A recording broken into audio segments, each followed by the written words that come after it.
G'day guys, welcome to Walking Boxing. Friday, December 20th, 2024. Yes, 5 days until Christmas. And geez, it's a warm one today. It's going to be, where I live, 31. It's going to be mid-30s around the rest of the state, but it does feel really warm at the moment, at least mid-20s I would think. It's going to be warm, and Neil is already struggling just a little bit. We might have to get rescued the way we're going. Tara has to do it every now and then if it's too hot, and Neil goes a bit hard, because the thing is, where we live, there's really no short little walks we can go on. No matter which way we go, it's going to be quite lengthy. And normally he toughs it out, and there is a little stream that's sort of midway through the walk that he can sort of stop and get a drink. Yeah, I don't think it's going to be, well, Tara saved us the other day. I don't think it's going to be the first time she saves us during the summer period, but it is what it is. He's a good little dog. He tries his best, but he just goes a little bit hard out of the blocks and then really struggles towards the end of the walk. So we'll see how we go. He's puffing and panting a little bit. We're only about a 10-minute walk from the stream, so hopefully he'll be okay. Just enough time to get through this video. So look, we're in that little bit of the zone in between all of the hoo-ha and the fight itself, the press conferences, the weigh-in, and then the fight. We did have the press conference, by the way, and of course there was that massive stare down. Now, I didn't watch the whole lot. I watched probably the first 3 or 4 minutes and like, wow, this is even intense just for that. But apparently they went for about 10 minutes. And I think Mauricio Sulaiman tried to get in between them, but he couldn't do it. And the boys just had to keep going. And I think in the end, they actually cut the feed. I'm not quite sure. As I said, I didn't watch right to the end, but you would expect it from Usyk. He's always, around this time, he gets very, very serious. I know he's a little bit more jovial in the lead up to the fight, a few weeks out or a month out, whatever it might be. And I think even when they announced the fight, he was dressed as the assassin or the hitman, whatever he is. But particularly Tyson Fury, and you just get the impression, one, that he's told his dad to stay out of the proceedings, to step off and don't be seen. We haven't seen much of him at all. 2 is that he looks in really good condition. 3, he looks locked in. He looks ready to go. And I just think we're going to see a different version of Tyson Fury this time. And I just think, you remember last time he was joking around a lot right up until the way. I don't think he looked at Usyk last time, did he? But either way, I just think he's a lot more serious this time, and probably an understatement and a silly thing to say that he does seem to understand the ramifications of this fight. Of course he does. Massive, massive fight. Biggest fight of his career. And it was interesting last night. We did the fight week with myself, Jay McAllister, Big J, and Daniel Smart. I went through the whole card, and the card's very, very underwhelming. There's not really much to see. I mean, Dempsey McKean, of course. I think Dan pointed out it should be a good fight. Dave Allen and Johnny Fisher should be an entertaining fight. But it'd be good to see Sergey Bohachuk, but I'm not really familiar with his opponent. So, look, yeah, I'm not going to rush to get up on Sunday morning to watch the card. We'll be doing a live watch-along. But I'm thinking if the whole card starts at 2:30, I don't think I'll be sort of getting up to around starting the telecast until sort of 7:30. I don't know about you guys. I'm just not excited by the card at all. But I don't care. I'm only there for one fight, and that's obviously the main event. So it's all good from this end. But so I just thought, in that little lull in between everything going on, and the Jaya Pattaya news and the Sam Goodman news and the Michael Zarafa, Tim Tszyu, Nikita Tszyu news, all this stuff going on that we've spoken about quite extensively over the last few days or weeks, whatever it might be. I thought I'd break things up today before we get into the serious stuff of the big fight on Sunday and just tell a story. It's always good to sort of break things up with a story. And today I'm going to talk about my strangest encounters with the top line boxers. Now, I've met a lot of fighters over the years, legendary fighters, but I've had some strange encounters with them, and I'll go over. I've got about half a dozen I think I can think of so far in ways that I've met some of the top boxers. And I'm going to start with, and it's actually funny, 5 of them include food. And then the other one is just not really a strange encounter, a disappointing encounter, we'll call it. Let's start with the first one, Sugar Ray Leonard. All right, so I'm at the MGM Grand. I don't even know, I obviously would have been there for a fight. I can't remember which one it was. I think it was a fight because I have been there a few times when there hasn't been boxing on, but I was walking through the MGM towards the food court, and a few of these take place at the MGM food court. So I'm walking along and just minding my own business, sort of looking around as you do in the casinos, and boom, I bump shoulders with someone walking in the opposite direction. And I turn around to say, oh shit, sorry mate.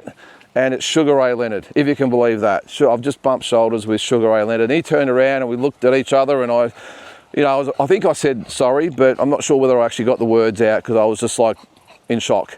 And he looked at me, he obviously could see that I realised who he was, and just gave me a little smirk. And he just sort of nodded, went to walk away, and I must have gathered myself for that split second and then realised, shit, I've just bumped into Sugar Ray Leonard. Well, I can't let Sugar Ray Leonard get away without a photo. And I must admit, I'm not normally the type that chases these guys for photos and that sort of stuff. But hey, it's Sugar Ray Leonard. You've got to do what you got to do. So I said, Ray, and I sort of chased after him, and he sort of turned around. He was so good. I mean, he was obviously in a sort of semi-rush going somewhere, but he understands the fans and their needs, and he turned around and said, yep, no worries, I'll get a photo. And it was really good. Shook my hand. He said, where you're from, and of course Australia and all that sort of stuff. He said, yeah, really, really nice to meet you, Lyndon. And he went on his way. And it was just a unique encounter. It was like, wow, that was just Sugar Ray Leonard. So that was probably the first one. I can't remember what year it was, but it was, you can imagine the shock horror of bumping into Sugar Ray Leonard and then getting the photo. The next one was, we'll go to, it was the next one. Yes, Julio Cesar Chavez. Now this is really strange. This is a guy that gets absolutely mobbed no matter where he goes. He's regarded as the best fighter of all time coming out of Mexico, and he cannot go anywhere without getting just mobbed by everyone. Mexicans, whatever, whoever, if they're boxing fans, he gets mobbed. Well, there was some function or something he was at, and again, everyone was after him, and of course I didn't even bother getting a photo with him. And it was probably the next day, and I'm in a bakery, and I'm just getting a coffee at the MGM Grand again. I'm just getting a coffee and a donut or something. There's this little bakery, I don't think it's even there anymore, but so I'm in there getting a coffee and a donut, whatever the hell I was getting at the time. Obviously some sort of junk, which is what I always eat over there. And I just happen to look beside me, and it is the great Julio Cesar Chavez standing beside me, waiting, or just ordering a coffee, and I think he was getting a Danish or a donut or whatever the hell it was he was getting as well. And there's Julio Cesar Chavez standing right beside me with nobody else in the shop, just the two of us. And of course you do what you got to do. I said, Julio, I don't think you can really understand English that well, but I said, Julio, I sort of took the motion of the photo, and I could tell he wasn't overly impressed, but he didn't budge. He just nodded. You could tell he was just a bit stern-faced, but he understood, what he's got to do. And he didn't say no. He could have said no, and I would have understood. But I can't even remember who I threw the camera to as I lose my, there we go, I'm back. I don't even know who I threw the camera at. Might have been the guy behind the counter. I can't remember, but I didn't care. Julio Cesar Chavez. So I got a photo with him, and I don't think he smiled in the photo from memory. I've got it somewhere on my phone, but hey, I got a photo with Julio Cesar Chavez, and more importantly, got to meet Julio Cesar Chavez. The next one, again, MGM Food Court, Jeff Horn. We went over to Vegas for his fight with Terence Crawford, and myself and a couple of friends that we're with were at the MGM Food Court just getting something to eat, and we're just sitting at the table, as you do, eating the food and just chatting about the trip and how good a fight it's hopefully going to be, and just all that sort of stuff. And we're actually talking about Jeff Horn. Of course we are, we're there to see him. And I just happened to look over, probably about 15 or 20 metres away in a little booth in the corner. And actually, did we look at this seeing him? I don't think actually we did, no. We got up off the table and went to walk away, and about 15 or 20 metres towards the exit, in a little booth in the corner, walk past, and it's Jeff Horn sitting there. He wasn't eating, but he was sitting there with his wife who was eating. She was having a pizza or something, a slice of pizza, and there's Jeff Horn just sitting in the corner, just by himself with his wife, and no fanfare, no team, no nothing, just the two of them sitting there. And of course, it's a little bit awkward when you're running into people in the reading, and all I could do, we caught each other's eye. I think I'd met him before, just briefly, at one of the fight nights, and such a lovely guy. And we just sort of locked eyes, and as I said, I could tell that he knew who I was, and well, not probably who I was, but he'd seen me before, and probably look in my eyes, he knew that I knew who he was. But anyway, long story, but yeah, so I just said, look, Jeff, really great to see you, mate. Can't wait to see you in action. All the best, all that sort of stuff. And he was so good. Not sure his wife was overly impressed because she's in the middle of a dinner. But we made it really quick, and he was great, as he always is, and he just shook our hands and said, yeah, really appreciate you guys coming over and supporting me, and that was about it. The next one was, did have about half a dozen. Oh, the legendary Mike Tyson. Now, this is not necessarily meeting Mike Tyson, but it's an encounter with Mike Tyson, again in the MGM food court.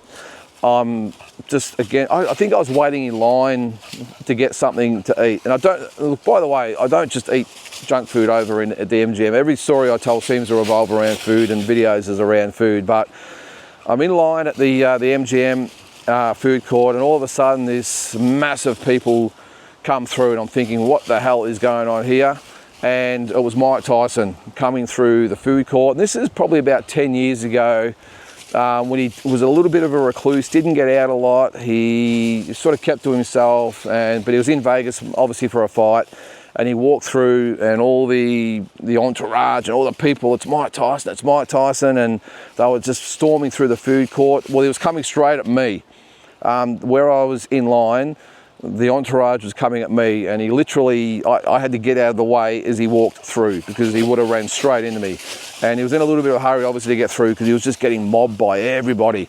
Everyone wanted a piece of Mike, and as I said, I had to actually get out of his way, or else he would have walked straight over the top of me. So that was pretty cool. A couple more. The next one was a disappointing one. Not necessarily a strange one, a disappointing one that involves a legendary Miguel Cotto. Now, I was at the Cosmopolitan. So what normally or used to happen, I'm not quite sure happens that much anymore, when there's a massive fight on in Vegas, the promoters will put on another fight night that week. It's normally a couple of days before the main event.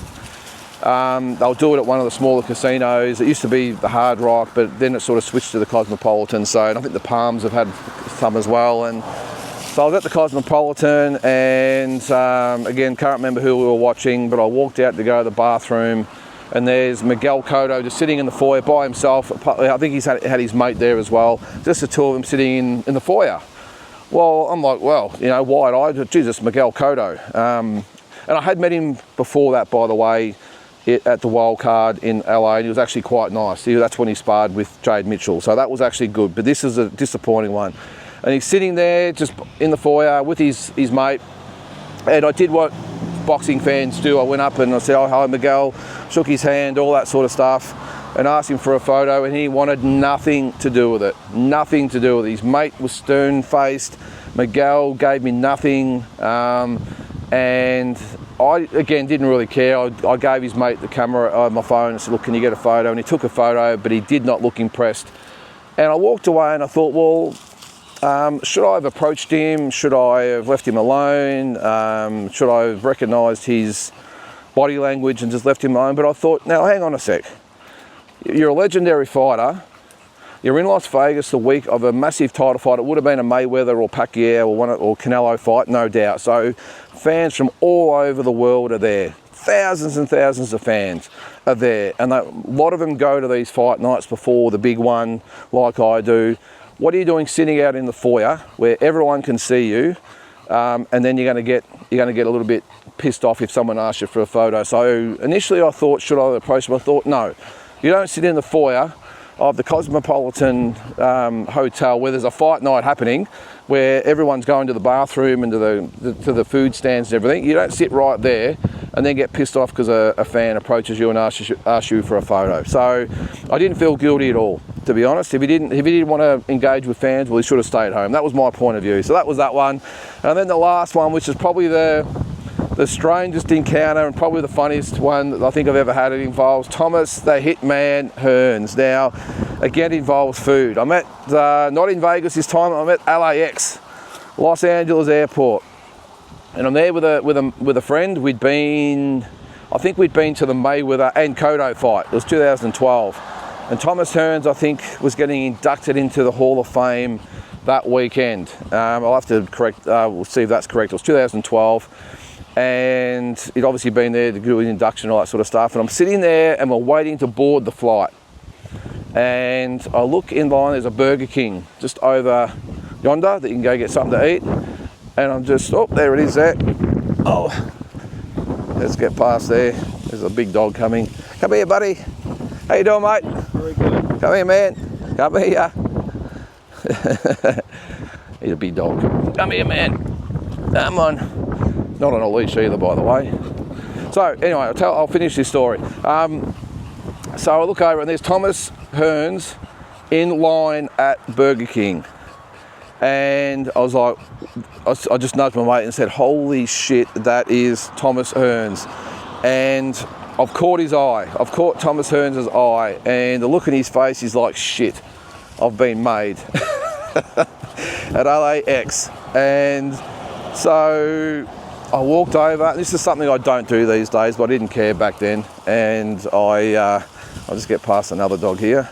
All right, sorry about that. We just had an interaction with another dog, and the owner was up for a chat as well. So you got to stop on your daily walks. Neil's decided to take a bit of a seat in the shade here, by the way. So I'll just finish my story. But it's Thomas Hearns.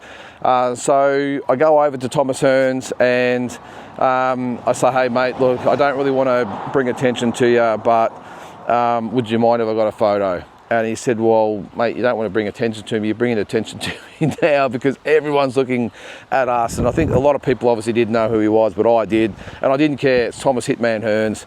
And it's not something I do these days, to be honest. I don't approach fighters. If I run into them or have the opportunity to meet them, of course I'll do it. But most of the time, if I see him, I'll just,